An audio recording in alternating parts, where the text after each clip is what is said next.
muito boa tarde.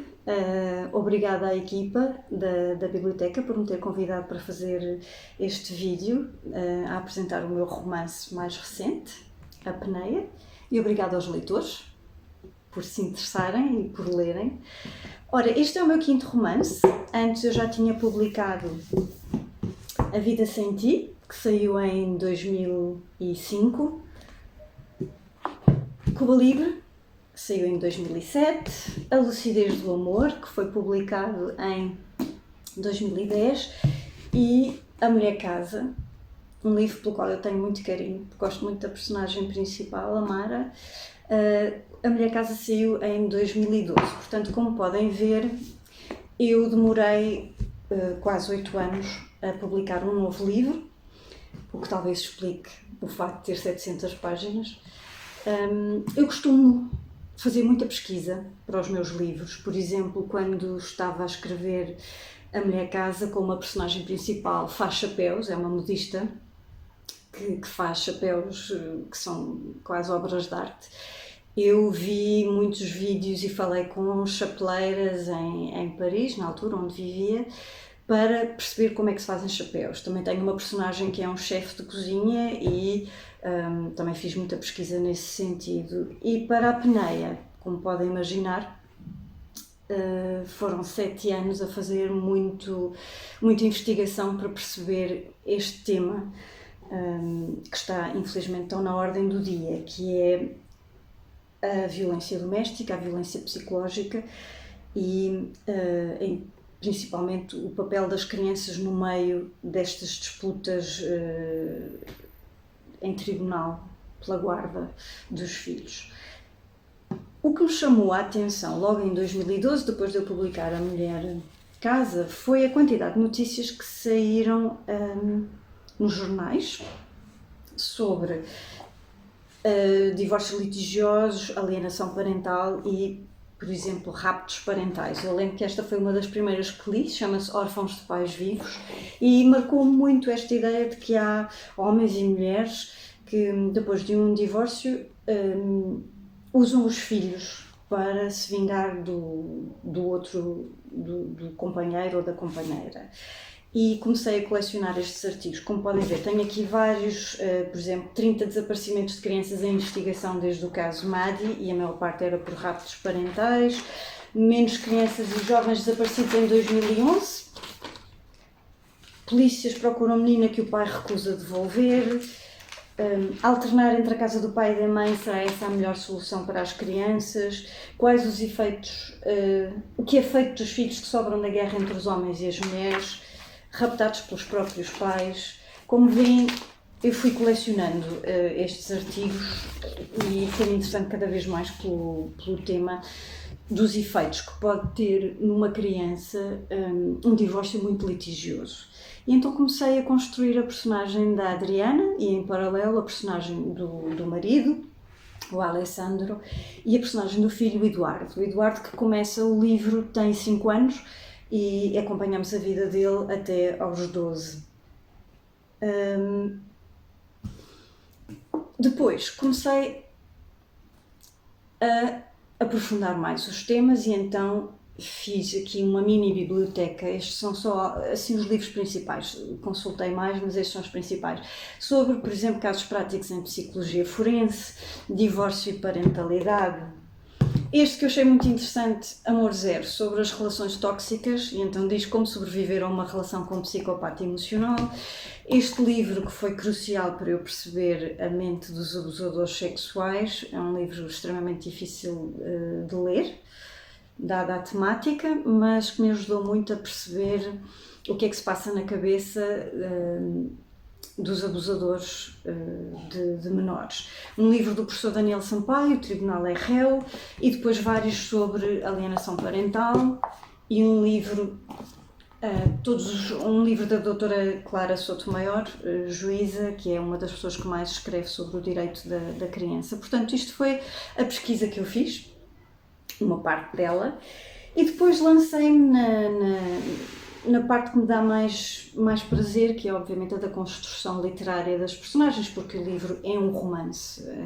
O livro não pretende ser um documentário, nem uma obra jornalística, é um romance, é uma obra literária, mas eu quis que fosse o mais próximo da realidade para as pessoas se identificarem com o sofrimento destas personagens e conseguirem viver por dentro o drama da violência psicológica, porque eu creio que ainda há muitas pessoas que não compreendem quando ouvimos nas notícias que uma mulher esteve 13 anos numa relação de violência ou que esteve 20 anos e eu creio que as pessoas ainda não compreendem o que é que se passa, o que é que faz com que uma mulher não consiga libertar-se desse tipo de relação. E então eu quis mostrar um pouco a evolução, como é que se passa de um início de relação em que as pessoas parecem extraordinárias, maravilhosas, o marido perfeito, para um agressor, para um contexto de violência. E a violência que me interessava explorar era a violência psicológica,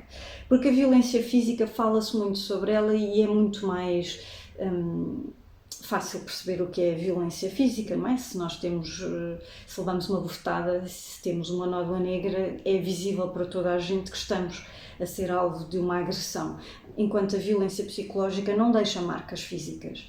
E, portanto, é muito mais fácil passar despercebida a todos, inclusivamente às pessoas com quem vivemos, à nossa família, aos nossos amigos, os colegas de trabalho, e é muito mais fácil as mulheres, eu aqui falo no feminino porque infelizmente as estatísticas mostram que são mais as mulheres alvo de violência doméstica do que os homens, embora também os haja e é importante falar neles.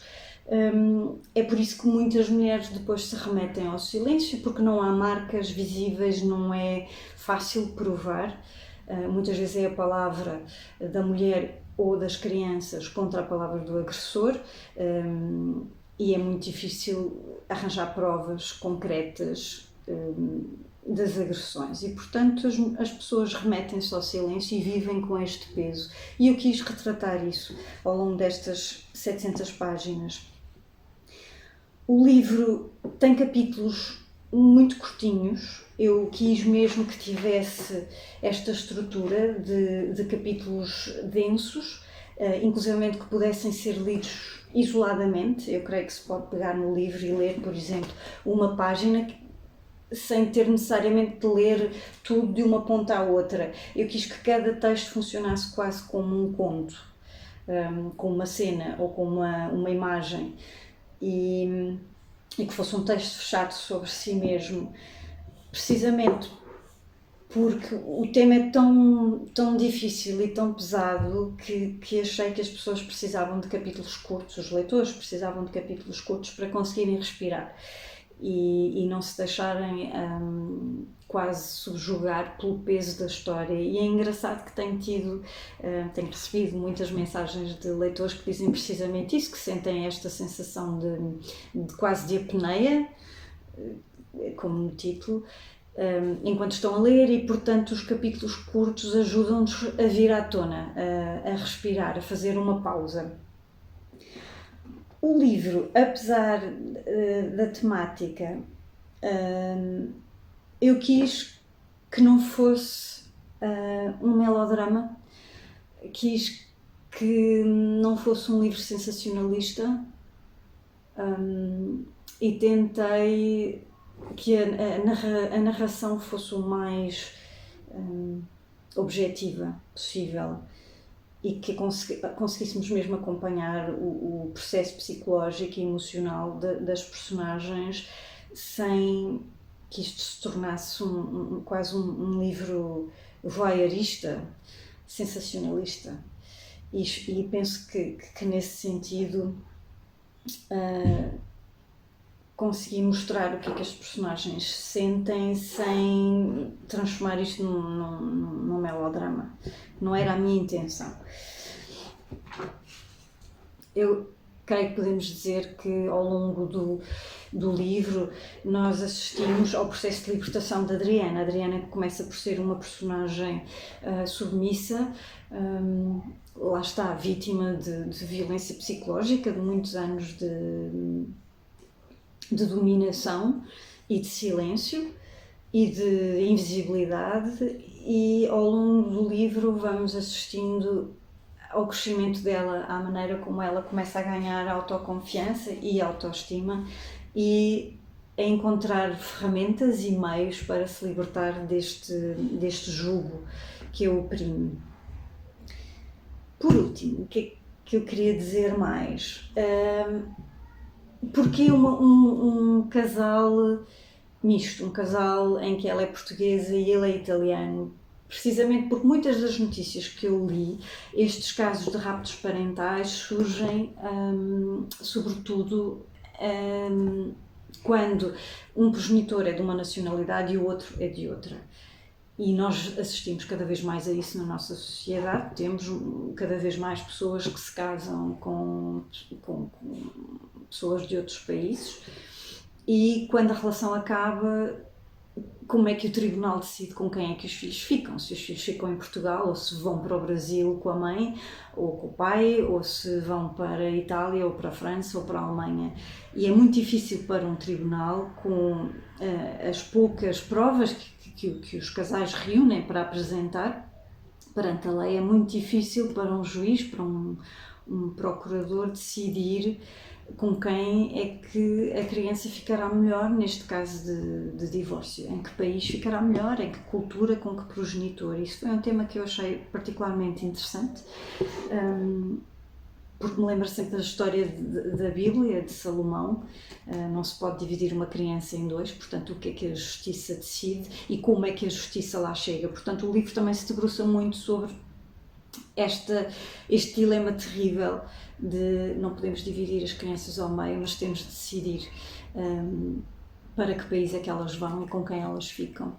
E quis falar sobre isso e explicar o drama que é para tantas famílias e para tantas pessoas que veem as suas vidas suspensas, interrompidas à espera de uma sentença do tribunal. Outra coisa que me interessou foi a própria linguagem em si. A linguagem jurídica é completamente diferente da linguagem do dia-a-dia que nós usamos, e é algo que eu abordo muito no livro. Me interessa muito a linguagem, obviamente, não é? Como sou escritora e tradutora, interessa muito como é que uma pessoa que não é de direito consegue chegar ao tribunal com um drama enorme como é este, um divórcio, uma acusação de violência doméstica, uma decisão de com quem é que o meu filho vai viver, e ainda ter de lidar com uma linguagem completamente hermética como é a linguagem jurídica.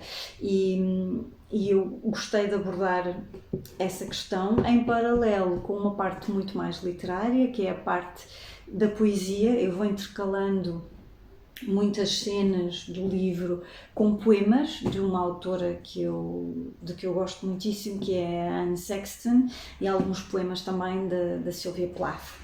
Também comprei esta obra completa dos poemas da Anne Sexton, que era uma figura fascinante, uma mulher com uma vida muito atormentada, com várias depressões, duas filhas que por sua vez também foram alvo de alguns maus tratos e abusos da parte da própria Anne Sexton, mas nem por isso deixou de ser uma figura interessantíssima e uma poeta extraordinária.